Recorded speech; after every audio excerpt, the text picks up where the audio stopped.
Halo, selamat datang di channel saya. Pada video kali ini, saya akan menjelaskan tentang pengantar statistik inferensi. Oke, sebelumnya jangan lupa untuk di-like dan subscribe ya. Oke, kita akan lihat di sini ada dua bagian besar dari pengantar statistik inferensi. Yang pertama adalah estimasi parameter ya. Kemudian adalah uji hipotesis. Tapi pada video kali ini kita akan lebih fokus ke uji hipotesis. Oke. Nah, tapi, estimasi parameter ini yang menjadi dasar di dalam pengujian hipotesis. Jadi kita, lihat sebentar perbedaannya di mana, antara estimasi dengan uji hipotesis. Oke. Nah, statistik inferensi ini ada dua bagian besar tadi seperti yang saya sudah sebutkan adalah estimasi dan uji hipotesis. Perbedaannya apa sih? Saya akan, berikan perbedaannya dengan contoh ya. Nah, untuk estimasi contohnya begini, seorang pengusaha hendak memasarkan produksi barunya, mungkin ingin menaksir proporsi, ya berapa proporsinya sesungguhnya sesungguhnya calon pembeli produksinya dengan menaikkan 100 orang sampel acak calon pembeli. Jadi dia akan menaksir adalah proporsinya, ya. Nah, untuk uji hipotesis, contohnya, seorang ibu ingin menentukan apakah etak lebih unggul dibanding ringso. Artinya ada pengambilan kesimpulan di sini ya. Apakah ini lebih unggul dibanding ini? Ya, ya mungkin menghipotesiskan. Artinya ada dugaan sementara ya hipotesis bahwa etak lebih baik dibanding ringso. Nah, setelah dilakukan pengujian, si ibu bisa menerima atau menolak hipotesis tadi. Jadi artinya yang diuji adalah hipotesis, artinya dulu dugaan sementara. Ya, nanti akan mengambil kesimpulan menerima atau menolak si hipotesis. Nah, tapi kalau untuk diestimasi sendiri, dia akan menaksir berapa kira-kira proporsi sesungguhnya nanti calon pembeli produksinya itu. Ya, jadi diestimasi ya. Oke, kita akan lihat sekilas tentang estimasi. Uh, di sini adalah metode klasik di dalam estimasi ya, menduga. Oke, ada beberapa hal yang perlu kita perhatikan. Yang pertama, parameter populasi ini dilambangkan dengan theta ya. Theta ini bisa merupakan rata-rata, ini populasinya, berarti parameter populasi. Untuk lama populasi sendiri, mu itu adalah rata-rata ya, simpangan bakunya adalah sigma, dan kalau proporsi adalah P ya. Oke, nah proporsi ini buat percobaan binomial ya. Oke, untuk statistik dari sampel kita tuliskan dengan theta aksen ya, theta bar. Di sini theta aksen ini bisa merupakan rataan sampel, X bar, bisa juga simpangan baku yang dilambangkan dengan S atau proporsi sampel atau P aksen ya. Nah, hal yang perlu diingat karena kita metode klasik dalam mengestimasi. Artinya kita ada estimator. Estimator itu apa? Si sampel ya. Untuk mengestimasi si populasi kita gunakan data sampel untuk estimasi populasi. Artinya, kalau kita gunakan estimator, namanya juga mengestimasi. Artinya estimator ini nggak mungkin mengestimasi si populasi, nilai populasi itu ya, parameter populasi tanpa error. Jadi di sini kita sangat tolerir lah ya dengan yang namanya error. Kita sangat menerima error dengan batas-batas tertentu ya. Jadi kita nggak bisa mengestimasi nilai pastinya dari kita untuk nilai pasti yang kita estimasi itu ya. Jadi estimator itu nggak mungkin nilai pasti, tapi kita berharap nilainya mendekati ya. Nah, kalau kita bisa gambarkan uh, estimasi yang estimator ya, yang nggak bias, pada saat nilai estimatornya itu sama dengan nilai yang diestimasi. Ya, kalau kita buatkan di titik ini, nilai estimatornya itu sama dengan nilai yang diestimasi ya. Hanya memang untuk nilai ini nilai tertentu sama seperti yang tadi, ini sangat sulit kita lakukan. Jadi makanya nanti ada dua macam penaksiran ini ya, ada titik sama selang. Oke, tapi kalau misalnya sebentar kita lihat untuk estimasi penaksir yang bias ya, pada saat nilai estimator berbeda dengan nilai yang diestimasi ya. Perbedaan inilah yang kita sebut dengan error ya. Oke, selisih antara nilai yang diestimasi dengan estimatornya. Nah, seperti yang tadi saya sebutkan, ada dua macam penaksir penaksiran ya. Ada penaksiran titik dan ada penaksiran selang. Penaksiran selang ini yang banyak kita gunakan. Kalau penaksiran titik itu cenderung akan bias ya. Nah, karena apa? Nilai parameter si populasi itu hanya ditaksir dengan satu nilai statistik aja dari sampel yang diambil dari populasi tersebut. Sedangkan kalau penaksiran selang, berarti kita menggunakan nilai statistik yang berada dalam satu interval. Oke, ya, berarti dalam satu interval ya penaksirnya, penaksir selang. Oke, nah ada beberapa hal yang perlu kita perhatikan di sini, yang disebut dengan derajat kepercayaan dari penaksir theta ya, disebut dengan koefisien kepercayaan. Nah, ini kita tuliskan dengan lambang alfa, di mana alfa ini adalah bernilai dari 0 sampai 1, dan kita bisa nyatakan dalam bentuk peluang. Peluang theta 1, theta antara theta 1 sampai dengan theta 2 itulah 1 dikurang alfa. Nah, tadi dengan alfa antara 0 sampai 1 ya, di mana alfa ini disebut dengan koefisien kepercayaan, dan 1 dikurang alfa disebut dengan tingkat atau derajat kepercayaan. Nah, selang inilah antara theta 1 sampai dengan theta 2 disebut dengan selang kepercayaan, yaitu 1 dikurang alfa dikali 100%. Oke. Nah, theta 1 dan theta 2 ini disebut dengan batas-batas kepercayaannya. Itu tentang penaksir ya. Sekarang kita akan masuk ke uji hipotesis. Tadi kita sudah bahas tentang estimasi. Sekarang kita akan uji hipotesis. Uji hipotesis ini dasarnya adalah tadi dari estimasi ya. Itu dari estimasi parameter. Nah, uji hipotesis kita akan lihat definisinya. Hipotesis statistik adalah suatu anggapan atau pernyataan ya, pernyataan yang sorry ini bukan pertanyaan, pernyataan yang mungkin bisa benar atau salah mengenai suatu populasi atau lebih. Oke. Atau bisa juga kita tuliskan dengan untuk mengetahui apakah anggapan yang telah kita buat benar atau salah, sehingga kita bisa menerima atau menolak hipotesis. Maka diperlukan pengujian dengan kita gunakan data sampel ya. Jadi oleh karena yang ini tadi, bahwa anggapan ya atau pernyataan mungkin benar, mungkin salah, atau kita bisa menerima hipotesis atau menolak, tapi dengan menggunakan pengujian data sampel. Maka kebenaran hipotesis statistik itu nggak pernah diketahui dengan pasti ya. Jadi selalu kita seperti yang saya bilang tadi, tolerir dengan yang namanya galat. Oke. Nah, ada beberapa hal yang perlu kita perhatikan di sini. Yang berikut ya. Hal yang perlu diingat, kalau nanti keputusannya adalah ditolak, berarti artinya adalah hanya menegaskan kalau misalnya diterima ya, penerimaan suatu hipotesis hanya menegaskan bahwa datanya itu nggak cukup untuk menolak. Dan kalau artinya menolak bukan berarti salah, tetapi ini hanya menunjukkan bahwa kenyataan dari sampel membantah kebenarannya ya. Data itu nggak cukup untuk kita menerima si hipotesis tadi. Ya, jadi kalaupun hipotesisnya benar, tapi di sini masih ada kemungkinan dan peluangnya kecil ya bahwa informasi dari sampel yang kita peroleh bertentangan dengan hipotesis. Oke. Nah, hipotesis ini kita gunakan ada 2 ya. Ada hipotesis 0, itulah hipotesis yang akan diuji. Kemudian ada hipotesis alternatif ya, hipotesis 1. Nah, H0 ini disebut dengan hipotesis 0 ya. Penolakan terhadap hipotesis 0 akan menjurus bahwa kita akan menerima H1. Jadi kalau H0 ditolak berarti menjurus pada penerimaan H1.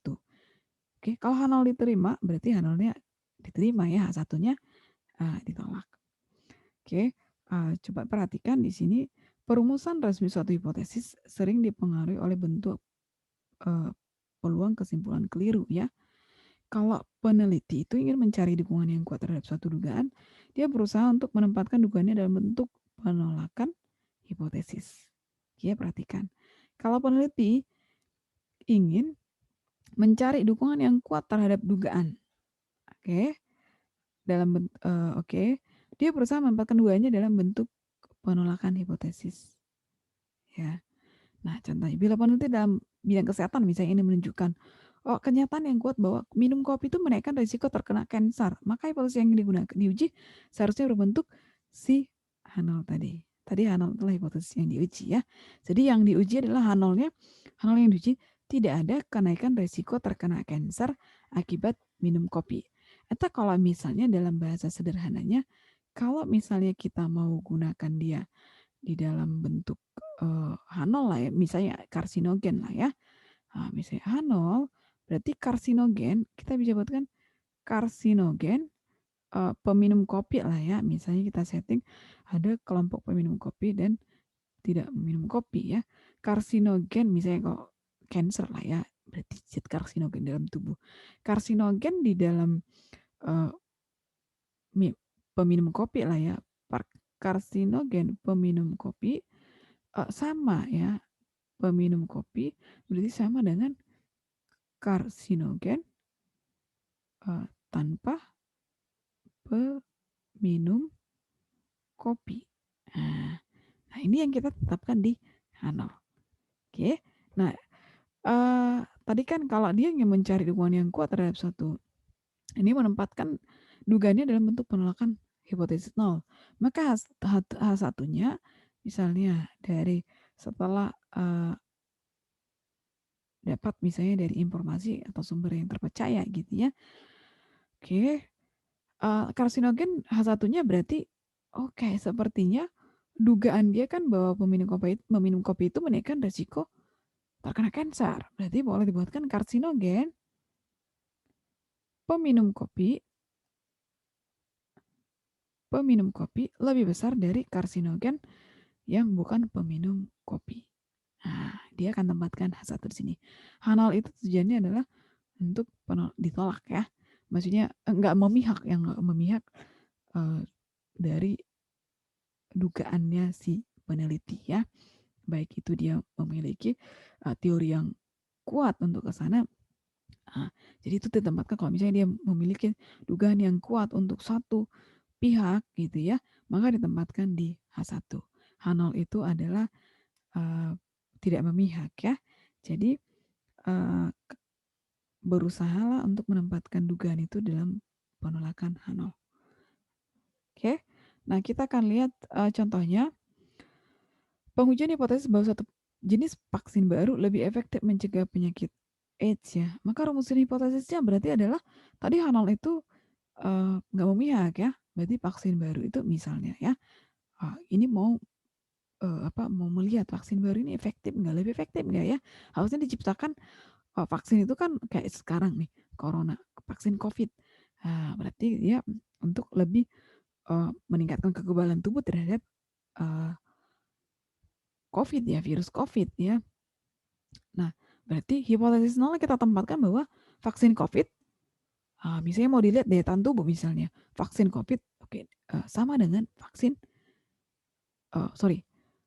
orang yang divaksin COVID, daya tahan tubuh misalnya terhadap virus COVID sama dengan orang yang tidak mendapatkan vaksin COVID. Nah, tujuannya kita kan dugaan kita itu adalah bahwa vaksin COVID ini akan bisa meningkatkan kekebalan tubuh terhadap COVID misal ya. Maka itu kita tempatkan di H1. Jadi orang yang mendapatkan vaksin COVID harusnya adalah lebih kuat karena memang tadi tujuannya adalah daya tahan tubuhnya lebih kuat terhadap atau punya daya tahan lah ya terhadap virus COVID ya. Jadi orang yang mendapatkan vaksin COVID, daya tahan tubuhnya terhadap COVID lebih kuat daripada orang yang tidak mendapatkan vaksin COVID.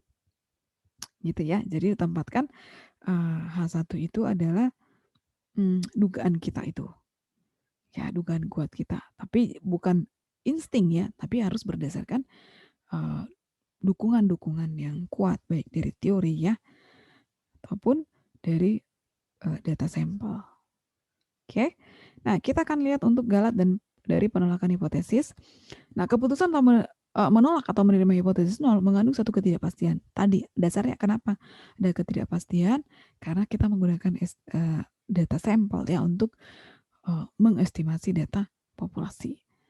Ya, artinya keputusan itu bisa benar atau bisa salah.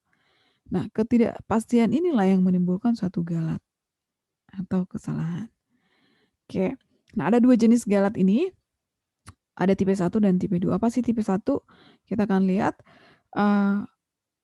Coba di sini perhatikan, berarti tidak menolak ya. Menerima H0 padahal H0 benar. Kalau menerima H0 yang benar ya, perhatikan di sini. Ini adalah menerima H0, reject ya, do not reject berarti tidak menolak ya. Menerima H0 padahal H0 benar. Kalau benar diterima benar ya. Kalau yang salah ditolak benar ya, berarti ya. Nah, inilah keputusan yang benar. Tapi di sini ada dua tipe galat. Yang pertama adalah menolak H0 padahal H0 benar. Oke, perhatikan. Yang benar ditolak. Yang galat tipe 2 itu adalah menerima H0 padahal H0 salah. Ya, ingat H0-nya apa? Oke, padahal benar tapi kita tolak. Nah, itu namanya galat tipe 1 ya. Tipe 2 berarti H0 yang salah tapi kita terima. Oke, kita lihat dulu uji satu arah. Di sini ada uji satu arah dan uji dua arah karena ini merupakan basic-basic ya, dasar-dasar nanti untuk kita pengujian statistik ya. Nanti bisa dilihat di video selanjutnya ya untuk uji statistik. Tapi ini akan menjadi dasar-dasarnya. Pada video ini saya jelasin ya. Uji satu arah dan dua arah apa sih bedanya, atau one tail atau two tail gitu ya. Satu pihak atau dua pihak. Oke. Nah, ada dua cara menguji hipotesis nol. Ini bergantung sama alternatif. Jadi lihat H1-nya. Menentukan dia satu arah atau dua arah itu terlihat dari H1-nya. Oke. Nah, berdasarkan hipotesis alternatif dikenal dua pengujian, satu arah dan dua arah ya. Oke. Satu arah kalau misalnya H0-nya theta sama dengan theta 0. H1-nya adalah, nah ini bisa lebih besar atau lebih kecil saja.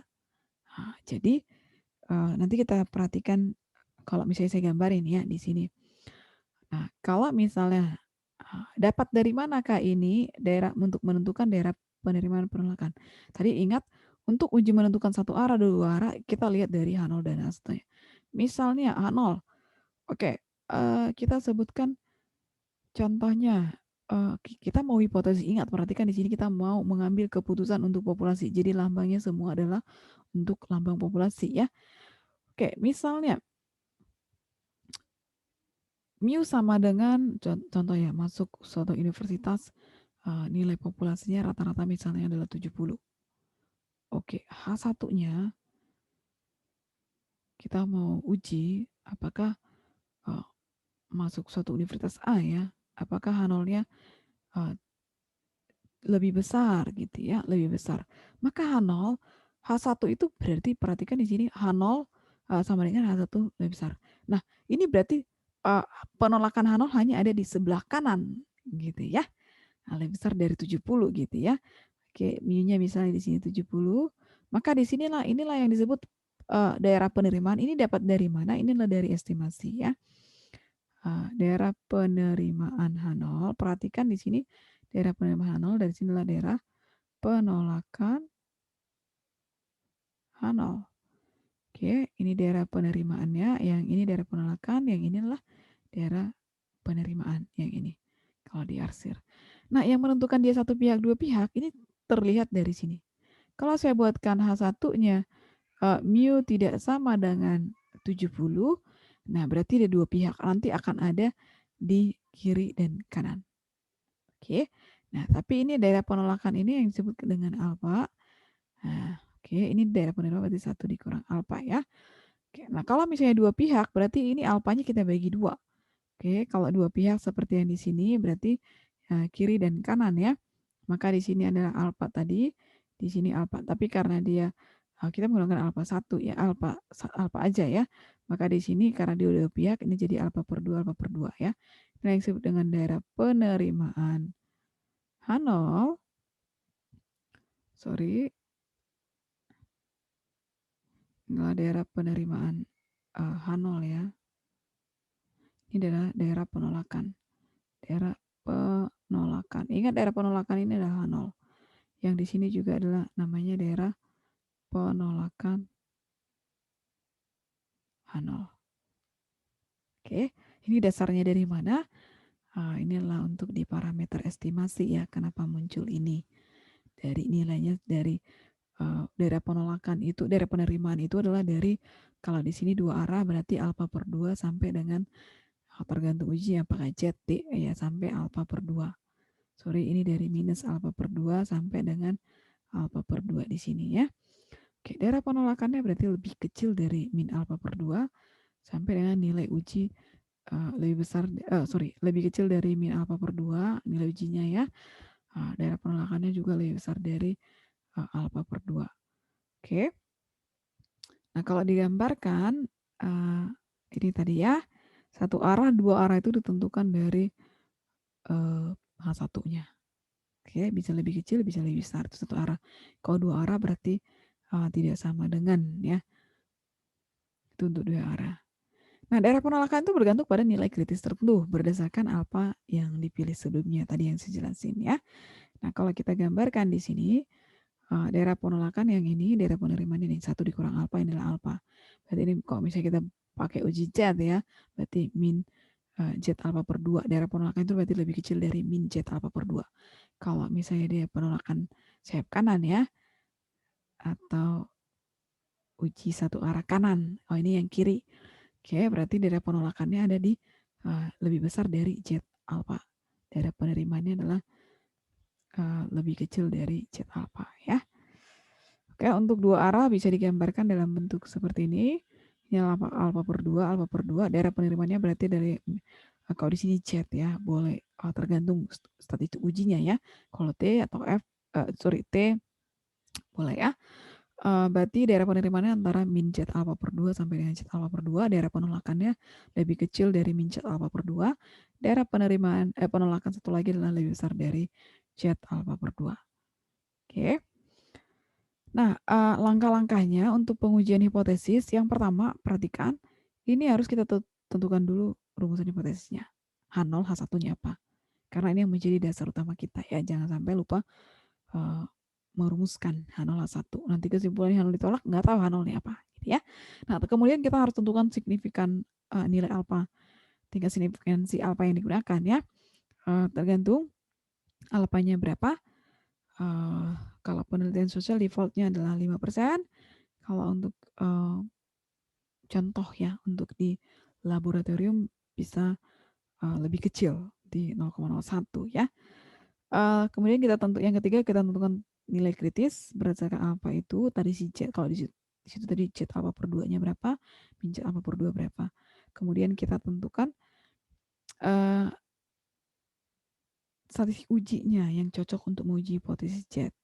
Bisa rataan, proporsi peluang, dan lain sebagainya ya, atau variansinya ya. Kemudian yang kelima kita hitung uji statistik berdasarkan data sampel ya, ataupun data populasi. Kemudian keenam kita putuskan apakah ditolak atau diterima. Apakah nanti nilai statistik uji itu akan masuk ke daerah penerimaan atau daerah penolakan. Kalau masuk di daerah penerimaan berarti harus diterima. Artinya H1 ditolak. Kalau masuk ke daerah penolakan yang tadi, yang alfa per 2 atau alfa, maka H0-nya ditolak. Artinya H1 yang diterima. Oke, itu saja mungkin untuk pengantar uji statistik ya. Untuk uji statistik nanti bisa dilihat di video-video selanjutnya. Oke, thank you sudah menonton video saya. Jangan lupa untuk di like dan subscribe ya. Thank you.